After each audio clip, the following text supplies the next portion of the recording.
Anželika, ar susiduri su tokia situacija, kai yra daug bendrasavininkų? Deja, taip. Susidariau ir labai skausminga yra situacija. Šiaip norėčiau pasidalinti, galbūt kažkam tai būtų irgi gera pamoka. Tai iš tikrųjų, kai turtas turi ne vieną bendrasavininką, tai reiškia, pavyzdžiui, yra 2 bendrasavininkai. Tai čia reiškia, yra dvigubai reikia įdėti darbo. Nes pirmas dalykas, jūs turite išsiaiškinti, ar visi nori parduoti, nuspirkti, ne, aš apie dabar pardavimą kalbu, parduoti, dar kažkas tai. Nes ten, kur yra bendrasavininkai, ir aš kalbu ne apie sutuoktinius, o apie tiesiog gal kartais nepažįstamų žmonės, yra daugiausiai problemų. Papasakosiu tokią istoriją. Turiu sklypą centre, beveik centre, ten, žodžiu, nesvarbu. Jis yra nedidelis. Ten virš 20 arų, namų valda, galima keisti daugiabutį ir yra 7 bendrasavininkai. Jūs įsivaizduokit. Tai čia reiškia, kad pagrinde, padalinti yra, pavyzdžiui, po keli arai vienam žmogui. Kažkas tokio. Ir gaunasi taip, kad kiekvienas iš tų bendrasavininkų turi savo kažkokį lūkestį, savo viziją. Ir kaip tyčia, kiekvienas nori gauti daugiau negu kitas. Čia košmaras. Taip, čia yra košmaras. Žinokit, čia tas, žinai, vargo kelias. Čia taip, vargo kelias, bet čia kokia yra gyvenimo mokykla, iš tikrųjų, kaip patirčiai labai gerai. Nervų sistemai, ne, žinokit, aš pastoviai geriu raminamosios pokalbių. Ašvaganda, taip, žinokit.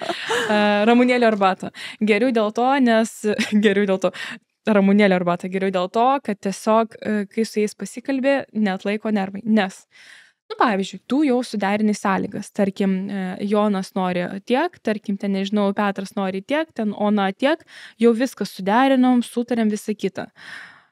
Surandam pirkėją, o kadangi sklypo vertė yra virš 2 milijonų, tai nėra taip lengva. Čia yra labai sunku surasti tokį klientą jiems. Žodžiu, suderini visas sąlygas, jau atrodo, valiu, pagaliau. Ir ką jūs savo galvojat? Kažkam pasikeičia nuomonė. Tiesiog, kažkam pasikeičia. Pavyzdžiui, vienam žmogui, aš nežinau, ten tarkim... Kaina netiko. Paukštelis pralėkė ir sako 2 milijonai per mažai, reikia dar daugiau, netinka kaina. Tai tas paukštelis dažniausiai būna arba kažkoks kitas brokeris, kuris nori tiesiog pervėlioti objektą, ar, pavyzdžiui, nežinau, ten teta pasakė, ar dėdė pasakė, dar vienas iš tokių topų taro kortos pasakė, arba būrėjas, čia, ta prasme, pasakė, suprantat, kur čia tie tikslieji mokslai ir kur čia ta analizė rinkos, yra būrėjos ir viskas. Aš nejuokauju, tai yra tiesa, ir žinok, turiu tokių klientų, kurie, klausys ne brokerio, bet taro kortų. Taip, esmė, kada nors papasakosiu plačiau. Reikia užsiminėti mums taro kortom, išdėliosim taip, kaip reikia. Žinai, sėdėsim ant pinigų. Rimtai. Tai ir viskas, taip ir pasikeičia nuomonės. Tai, kad nesumeluoti su šituo objektu, aš jau dirbu 2,5 metų ir, kaip ir jau atrodo, irgi radom pirkėją ir vėl pasikeitė nuomonė. Bet žinok, aš irgi turiu tokių patirčių, kur bendrasavininkų irgi, kaip sakant, daug tai jau 2+, kaip sakau, ne? 3, 4, 6, 20. Tikrai yra sunku dirbti ir psichologiškai, nes tu turi, ten nėra vieno žmogaus, tu bendrauji su ta minia. Su bendruomenė, skaityk. Su bendruomenė, teisingai, ir ten labai sunku yra suderinti sąlygas, nes, kaip ir sakai, oras pasikeičia, kažkas pasikeičia, patarė kažkas, o tai gal dar gali išspausti, o kai tas yra... tai nėra, kad čia pasiūlai, ten kažkokią fiksuotą sumą, oi, čia Jonui trūksta 2000, davai dar. Palaukit, tai čia ne apie tai. Tai arba mes parduodam, arba ne, tai labai sunku su tuo dirbti, aš sutinku. Patirti turiu taip pat, kad daug reikia įdėti darbo ir suvaldyti tą situaciją, nes tos tetos, brokeriai, patarėjai kiti, kurie nesusidūrė, bet sako, tai blemba, jeigu gavo tokią kainą, tai gal jam lengva gauti dar plus kažkiek. O tai tikrai nėra. 100 000 davai pasistengti dar 200 mums gauti. Būna.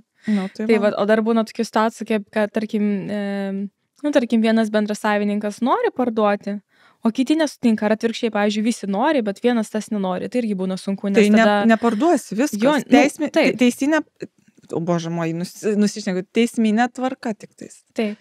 į teismą paduoti, kad jis priešinasi. Jo. Ir tai neaišku, kaip bus. Tai vat norim pasakyti, kad tikrai tokiu atveju yra, mes tokiais dirbom taip, kartais tai nepilnai yra sėkmingai, bet tiesiog atsiminkit, kad tai ne visada yra ir to paties brokerio klaida. Kartais būna tiesiog gyvenimas. Tiesiog žmonės turi, nežinau, blogas nuotaikas, kitus žmonės, kuriem kažką rekomenduoja.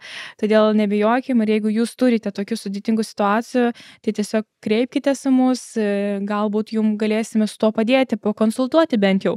Ir tiesiog atsiminkit, kad jūs esat ne vieni ir tokių atvejų tikrai yra begalė.